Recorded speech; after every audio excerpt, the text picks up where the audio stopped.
ఓం మహాగణాధిపతయే నమః. ఓం గురుభ్యో నమః. ఓం శ్రీమాత్రే నమః. మనం ఈరోజు మీరు జన్మించినటువంటి లగ్నం నుంచి మీకు వేటి మూలంగా ధనయోగం వస్తుంది, అదేవిధంగా ఇది మనం చెప్పుకునేటువంటిది జనరల్గా. ఉదాహరణకి మేషంలో పుట్టారు, లేదా వృషభ లగ్నంలో మీరు పుట్టినప్పుడు వృషభ లగ్నం ఉంది, లేదా మిథున లగ్నం ఉంది, కర్కాటక లగ్నం, అలా దాన్ని బట్టి సెకండ్ లార్డ్ ఎవరు, ఆ గ్రహం ఎటువంటి ధనయోగాన్ని ఇవ్వడానికి ఎలిజిబుల్ అయింది, సెవెంత్ లార్డ్ ఎవరు, అంటే ధనం ఎందుకు మీరు నిలబట్టడం లేదు, అదేవిధంగా మీకు జాతక చక్రంలో వ్యాపారం మూలంగా ధనయోగం ఉందా, లేదా ఉద్యోగ రూపంలో ధనయోగం ఉందా, మీ లగ్నానికి ఎటువంటి మహాదశలు వస్తే ధనయోగంగా మారతాయి అనేటువంటి అంశాలని చెప్తుంది నేనైనప్పటికీ కూడా చెప్పిస్తుంది సాక్షాత్ లలిత అమ్మవారిగా భావిస్తూ ఒక్కొక్క లగ్నం గురించి తెలుసుకుందాము. అదేవిధంగా అసలు వ్యాపార యోగం కనుక ఉన్నట్లయితే ఏ గ్రహం ఏ గ్రహంతో కలిస్తే ఎటువంటి వ్యాపారాల్లోకి వెళ్తారు, ఎటువంటి సమయాల్లో వ్యాపారాల జోలికి వెళ్ళకూడదు, ఎటువంటి సమయాల్లో వ్యాపారాలకు వెళ్తే బాగుంటుంది అనేటువంటి విషయాలు కూడా నేను చివరిలో చెప్తాను. వీడియో చివరి వరకు చూడండి. మేష లగ్నము, మేషరాశి. లగ్నం తెలిసిన వారు లగ్నం నుంచే చూసుకోండి, లగ్నం తెలియని వారు రాశి నుంచి చూసుకోవచ్చు. ఎందుకంటే జన్మజాతకాన్ని ఎప్పుడు లగ్నం నుంచే చూసుకోవాలి, గుర్తుపెట్టుకోండి. కావున మేషలగ్నం వారికి సహజంగా ఉండేటువంటి లక్షణం ఏమిటి అంటే కాస్త అగ్రెసివ్ ఉంటారు వాళ్ళ కొంత, కానీ మనసు మాత్రం చాలా వెన్నపూస అంటారు మేషలగ్నం వారు జన్మిస్తే. అంటే బయటికి మాత్రం హ్యార్ష్గా, కోపంగా, ముక్కుసుడిగా ఉంటారు. మనం వాళ్ళని చూసి అయ్యో వీళ్ళు ఏమిటి ఇలా ఉన్నారు, వీళ్ళు కరెక్ట్ కాదేమో అనుకుంటారు. కానీ కోపంగా ఉన్న ప్రతి వ్యక్తి కరెక్ట్ కాని వ్యక్తి కాదు, నిజాయితీగా ఉన్న వ్యక్తిని మనం అర్థం చేసుకోవాలి. మనసు వెన్న, ఎందుకంటే చతుర్థాధిపతి చంద్రుడు కాబట్టి. అయితే ఇక్కడ మనం చూడవలసినటువంటి ధనాన్ని ఇచ్చే గ్రహం ఎవరు, వీళ్ళకి శుక్రుడే అవుతాడండి ప్రధానంగా. వీళ్ళకి శుక్రగ్రహం, అందుకే వీళ్ళ జన్మజాతకంలో శుక్రుడు 2-7 అధిపతి అయినందుకు వివాహం తర్వాత నుంచి వీళ్ళకి ఫైనాన్షియల్గా చాలా బాగుంటుంది. మరి ఈ శుక్రగ్రహం కనుక పాడైంది అనుకోండి, వివాహం అయినా సరే పెద్ద సపోర్ట్ ఉండదు. ఏది వీళ్ళ పర్సనల్ చాట్లు అలా ఉండడం వల్ల. కానీ వీళ్ళకి అమ్మవారి ఆరాధన చేస్తూ ఉండాలి రెగ్యులర్గా. అందులో ముఖ్యంగా ఫైనాన్షియల్ గ్రోత్కి ఓం సంపత్కరీ సమారూఢ సింధుర వ్రజ సేవితాయే నమః అనే నామస్మరణ ఖచ్చితంగా మంచి ఫలితాలు ఇస్తుంది అమ్మవారి అనుగ్రహం, అమ్మవారి నామాల్లో.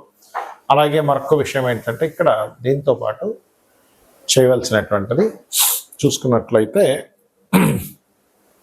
ఇక్కడ ఈ 2వ అధిపతి 7వ అధిపతి కనుక ఉదాహరణకి మీ జన్మజాతకంలో శుక్రుడు కేతువుతో ఉన్నాడు, దానివల్ల మీకు సంపాదించాల్సినది సంపాదించలేక ఎప్పుడు ధనం వస్తుంది కానీ నిలబట్టడం లేదండి అంటూ ఉంటారు. చూడండి, మనీ వస్తున్నాయండి కానీ ఏమిటో నిలబట్టడం లేదు. ఎందుకు కారణం ఏంటంటే ధనము, ధన వినియోగము అనేది ఉంటుంది. అంటే మీకు ఎంత ధనం వస్తే అది నిలబడుతుందా, ఖర్చు అయిపోతుందా అనేటువంటి విషయం 7వ స్థానంలో ఉంటుంది.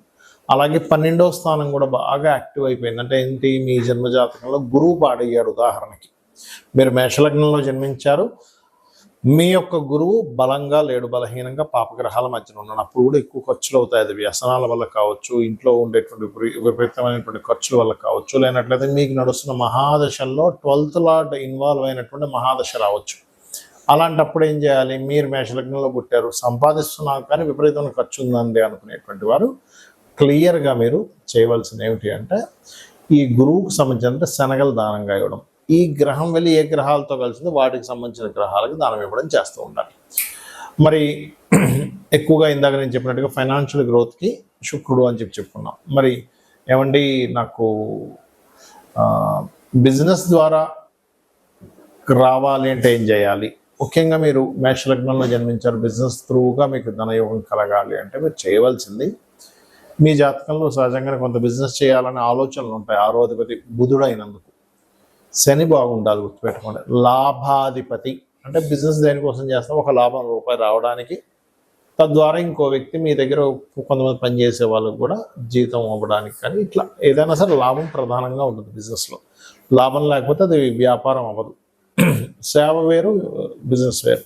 కాబట్టి సేవా సంబంధించిన వాటిలో మనం లాభాలు చూసుకోము. అయితే ఇక్కడ ఏంటంటే మీరు ఎందుకు ఈ సేవ అనే విషయాన్ని తీసుకొచ్చానంటే 12వ అధిపతి గురువు అయినందుకు మీరు దేవతా సంబంధించినటువంటివి అంటే కొన్ని ఆలయాల్లో కొన్ని సేవా కార్యక్రమాలు చేస్తూ ఉంటారు. అలా చేసినట్లయితే అనవసరమైన ఖర్చు అనేటువంటిది మీకు జరగదు, గుర్తుపెట్టుకోండి.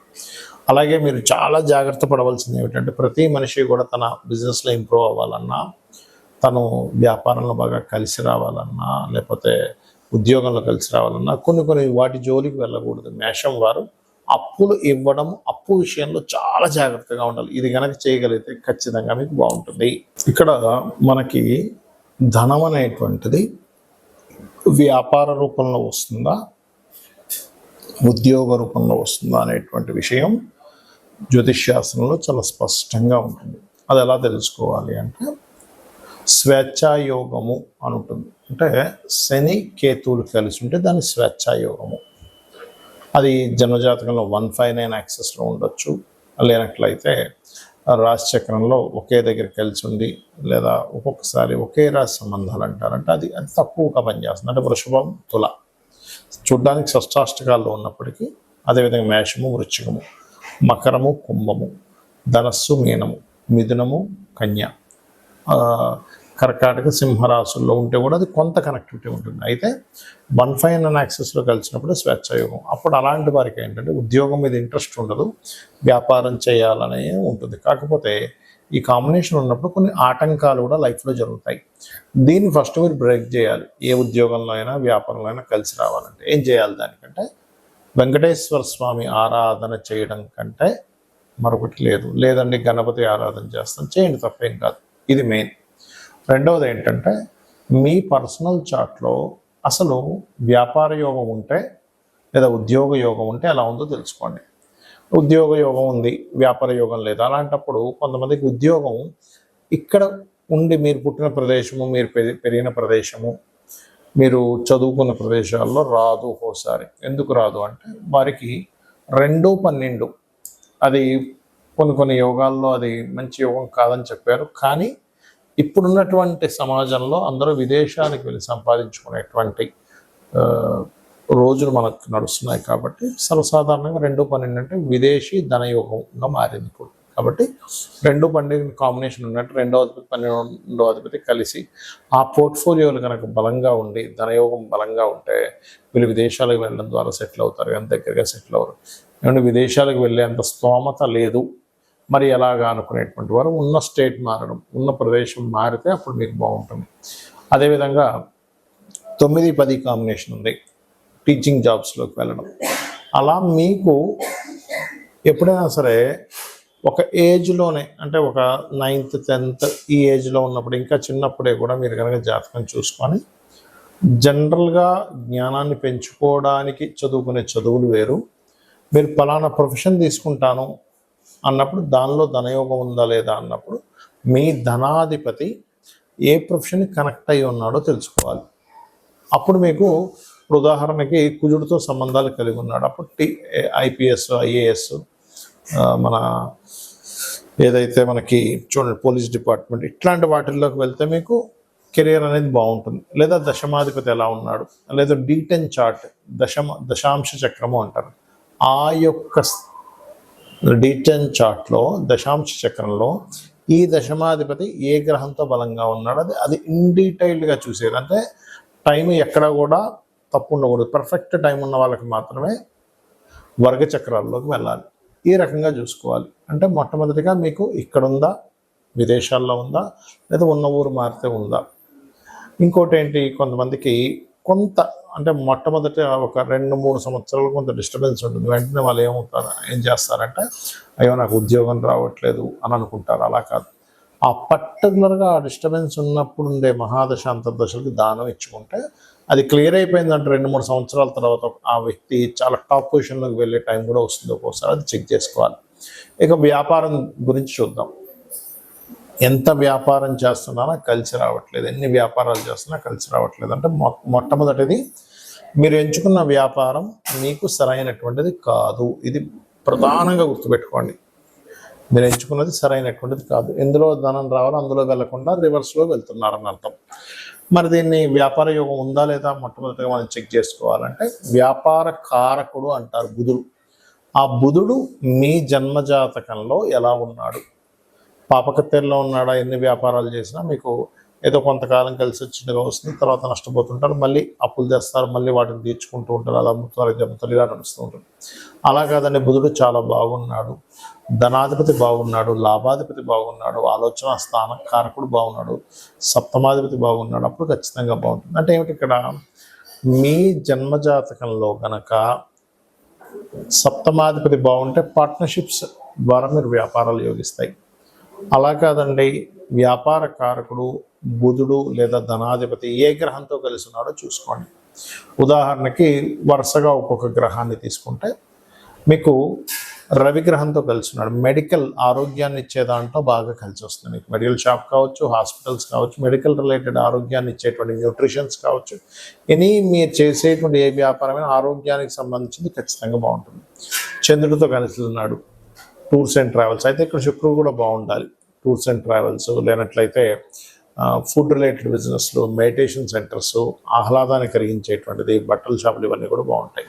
కుజుడితో కలిసి ఉన్నాడు, అలాంటప్పుడు ఏంటి, సెక్యూరిటీ సర్వీసెస్ లేదా పెద్ద పెద్ద మిషనరీస్ లేదా అగ్నికి సంబంధించిన గ్యాస్ రిలేటెడ్, అంటే ఏదైనా సరే మిషనరీ పవర్ రిలేటెడ్ సంబంధించిన బాగుంటాయి. ఈ పవర్ రిలేటెడ్ సంబంధించిన దాంట్లో రవి గన కనెక్టివిటీ అయితే అప్పుడు ఏమవుతుందంటే సోలార్ ఎనర్జీస్ లాంటివి, వాటి ద్వారా డబ్బులు వస్తాయి. మరి బుధుడే అయ్యాడండి, మీడియేటింగ్, మార్కెటింగ్, డిజిటల్ మార్కెటింగ్, అడ్వర్టైజ్మెంట్లు, ఇట్లాంటి వాటి ద్వారా వస్తుంది. గురువు కనెక్ట్ అయ్యాడు, teaching related, guiding related, consultancy related, వీళ్ళతో ధనాధిపతి, లాభాధిపతి, సప్తమాధిపతి, ఈ కలయికలు ఎంత బలంగా ఉన్నాయి. మంచి నీచభంగ రాజయోగం ఉంది, అద్భుతమైన స్టేజ్కి వెళ్తారు. లేదండి అంత పెద్దగా లేదంటే చిన్న వ్యాపారం ఏదో చేస్తూ బతుకుతారు. ఎందుకంటే వ్యాపారం అనేది రోజుకి ఒక 500,000 రూపాయలు సంపాదించేది వ్యాపారమే అవుతుంది. రోజుకి కొన్ని 100 కోట్లు టర్న్ ఓవర్ చేసేటువంటిది కూడా వ్యాపారమే అవుతుంది. అయితే వీళ్ళ యొక్క వ్యాపారం యొక్క బలం ఎంత ఉంది అనేది మహాదశ, అక్కడ ఉండేటువంటి గ్రహాల యొక్క కలయిక, అక్కడ ఉండే పట్టినటువంటి యోగాన్ని బట్టి డిసైడ్ అవుతుంది. ఇక అదేవిధంగా శుక్రుడు కనెక్టెడ్, అందము, ఫ్యాషను, బ్యూటీ రిలేటెడ్ సంబంధించినవి, స్త్రీలకు సంబంధించినవన్నీ శుక్రుడు. అదేవిధంగా రవి బంగారానికి కూడా వస్తుంది, అంటే బంగారు వ్యాపారాన్ని రవి కూడా వస్తుంది. శుక్రుడు కొన్ని అందమైనటువంటి వస్తువులు ఇవన్నీ కూడా. శని కన్సల్టెన్సీ సెంటర్స్లో, ముఖ్యంగా జాబ్ కన్సల్టెన్సీ, లేబర్స్ని పంపించి వాళ్ళ ద్వారా, ఇప్పుడు కొంతమందిని కన్సల్టెన్సీ కొన్ని ఉంటాయి, ఎలా అంటే వాళ్ళ దగ్గర నుంచి మనిషి మన దగ్గరికి వస్తాడు, ఆ వ్యక్తికి ఆయన ఇచ్చేది ఒక 20,000 అయితే మన దగ్గర 22,000, 23,000 తీసుకుంటాడు. ఆ 3,000 మార్జిన్ పెట్టుకుంటాడు, లేబర్ని సప్లై చేస్తాడు. అలా, లేదా ఆయిల్ బిజినెస్లు, లేనట్లయితే ఐరన్ బిజినెస్లు, ఇవన్నీ శాటర్న్ ఇస్తాడు, గుర్తుపెట్టుకోండి. ఆ రకంగా రాహువు కేతు అయితే, రాహుకేతు ముఖ్యంగా రాహు సాఫ్ట్వేర్ రిలేటెడ్, కేతు ఆధ్యాత్మిక సంబంధించినటువంటివి, అదేవిధంగా కెమికల్ రిలేటెడ్, ఇట్లాంటి వ్యాపారాలు. ఇక్కడ ఏంటంటే ఒకటి, మన జన్మజాతకంలో ఏ యోగం ఉందో తెలుసుకొని వెళ్ళడం ఒక ఎత్తు.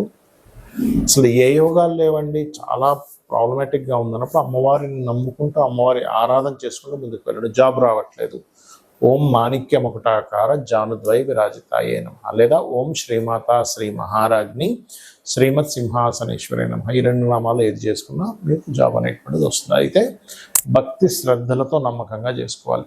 వ్యాపారంలో రాణించలేకపోతున్నాము, ఓం ఇంద్రగోప పరిక్షిప్త స్మరతోనాభజంగికాయే నమః అనే నామస్మరణ ఖచ్చితంగా మీకు వ్యాపార అభివృద్ధిని ఇస్తుంది. శ్రీమాత్రే నమః.